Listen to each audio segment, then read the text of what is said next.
The first time Dorothy Hale told her daughter-in-law she was sorry. Dorothy was 73 years old. It had taken 40 years. Dorothy had married into a traditional household in rural Kentucky. At 26, her mother-in-law was a hard woman, who ran the house on a fixed set of rules that she never explained and never apologized for. Dinner was on the table by 5:30. Guests were received in the front room. The kitchen was Dorothy's domain. She learned what was expected not by being told, but by being corrected, quietly and relentlessly, until she stopped getting it wrong. She survived it, and then one day, without quite noticing when it happened, Dorothy became the mother-in-law. Her son Robert married a young woman named Claire. Claire had grown up in the city, gone to college, worked in marketing.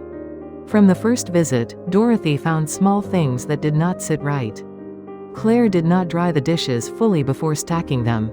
She wore jeans to the Christmas dinner table. When Dorothy's sister was in the room, Claire spoke before being spoken to. At the Easter table, she held her fork differently. Dorothy said something about each one. Not cruelly. She would have said helpfully, "Honey, that's not how we stack wet dishes, they'll warp. We dress up a little for Christmas in this family. These things matter to my sister. It is worth knowing." Claire smiled each time and said very little. Dorothy found the silence frustrating. A person ought to be able to take a gentle correction. Years passed. Robert and Claire had 2 children, a boy named Tyler and a girl named May. As the grandchildren got older, the family gatherings became shorter. Claire went back to work full-time. The holiday meals Claire brought started arriving from the grocery store deli, rather than from her own kitchen. Dorothy mentioned it. "I just wonder if maybe you might find the time to make the green beans yourself. It isn't difficult. Tyler and May's activities must keep you both very busy." The words accumulated. Dorothy did not think of them as accumulating.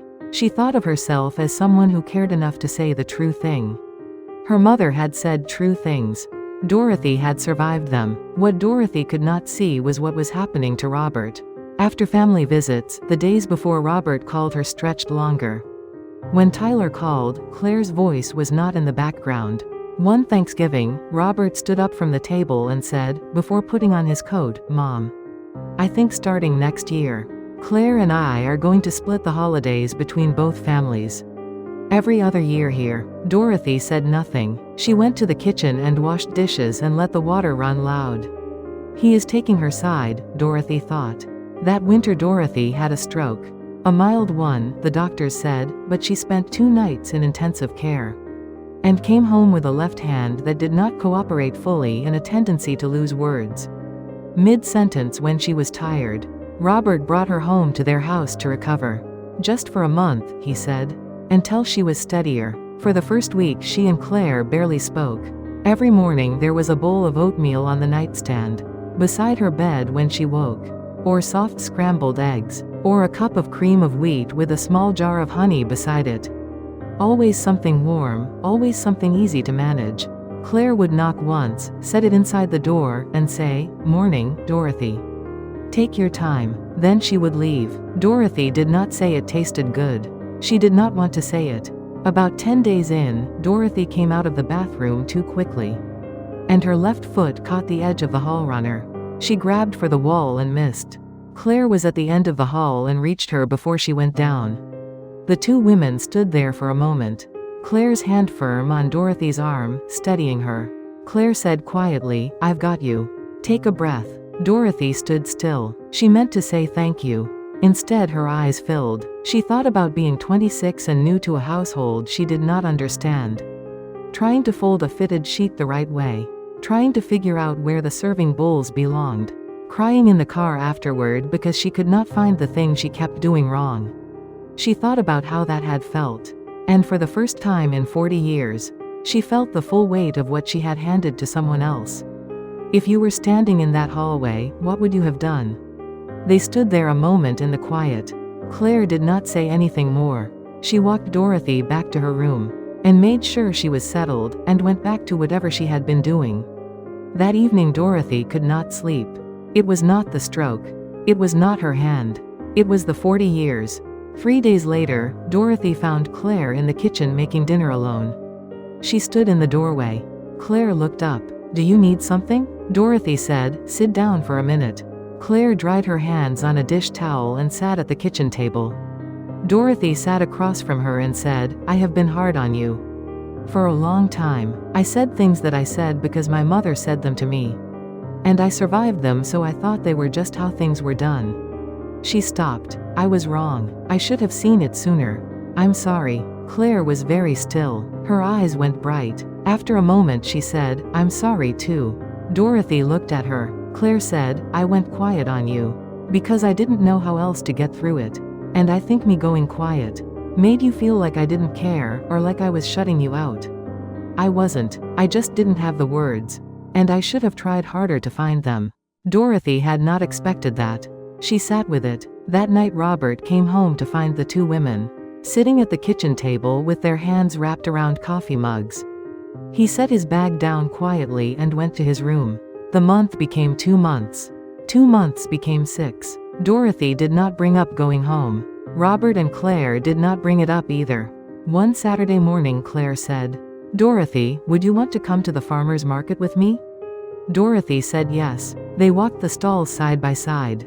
Dorothy stopped at a table selling canned goods and local preserves. She picked up a jar of bread and butter pickles and turned it over in her hands. Her own mother had canned pickles every summer. The smell brought something back. Claire stopped beside her. Is there something you'd like to make? Dorothy said, my mother's pickles. I haven't made them since she died. Claire said, would you teach me how? Dorothy looked at her. It takes a few days.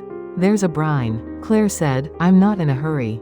That afternoon they stood side by side in the kitchen. Dorothy talking through each step, Claire moving carefully, asking questions. Her knife work was slow.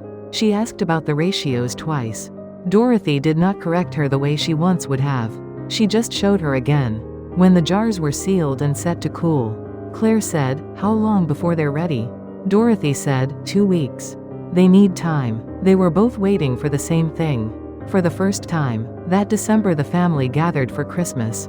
Dorothy spoke first. Claire, don't feel like you have to do everything this year. A roast and 1 or 2 sides is plenty. Claire said, I was going to make the green beans.